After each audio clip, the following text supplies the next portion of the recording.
Live from Pittsburgh, it's Rona. I just finished watching and listening to the Salzburg production of Julius Caesar by Handel. I don't think it was actually live today, but it was from a live production. And the reason I don't think it was live today is because the intermissions were way too short. But the opera certainly went on for a long time. For those of you who did not see it, this is what I can report. First of all, I've never been to Salzburg, and I've been dying to go there and see an opera there. And now I'm not so dying anymore, because today's production was truly trash. It doesn't even deserve to be called Euro trash. It was global trash. In fact, that's what the stage looked like. It looked like a heap of trash.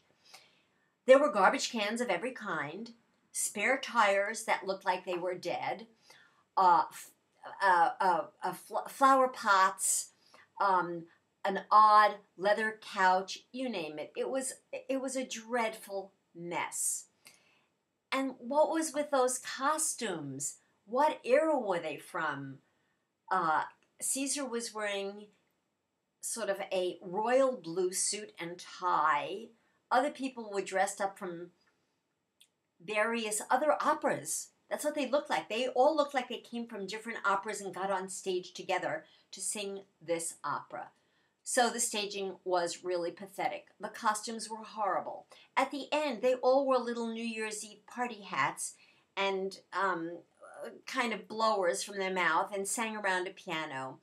Altogether, a really disgraceful performance by a first-rate or first caliber opera company. So that was really disappointing.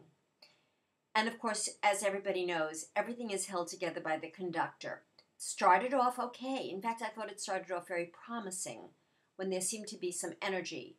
But that energy was just sucked out constantly until it was just a chore to watch it. The only way I got through this opera was because I went into a chat room from Parterre Box and I met new friends. They are now my friends, sure. People who go to Parterre Box and like to chat while the opera is going on. And during an opera like this, if you didn't have someone to chat with, you weren't going to stay with it very long. But as all of you know, I like to listen to opera to hear great singing. And there was a lot of very good singing, starting with Miss Bartoli, who has been around for quite a long time now. She still sings fantastically. I never thought of her as a Cleopatra. She did a very good job. Her technique is just absolutely rock solid. And today, there wasn't so much ha-ha-haing in her coloratura passage work.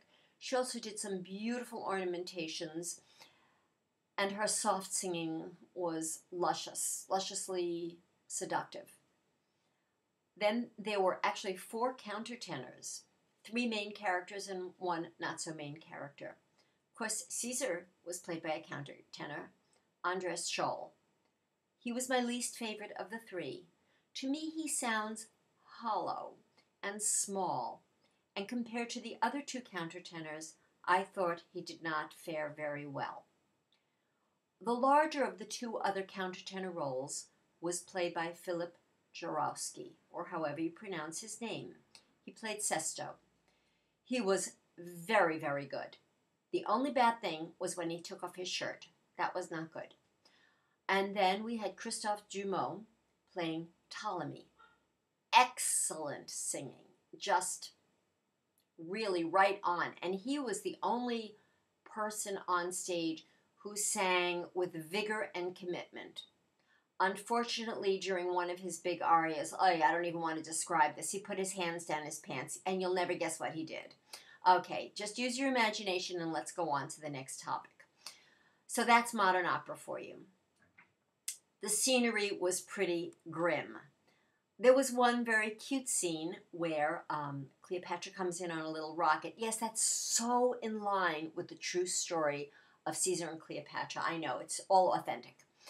So it was a whimsical production with some good singing.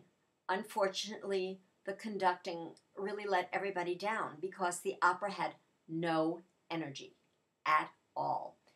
it was really quite a bore. As I say, the only reason I kept up with it is that I was completely entertained by my opera mates at Parterre Box. So I would like to make a special shout out to Blue Cabochon, Grimaldo, Liz S., Hamish, Cardome or something, and of course the inimitable La Checa, of course. So, not so great, but definitely the price was right. Free. Thank you all for watching. Bye.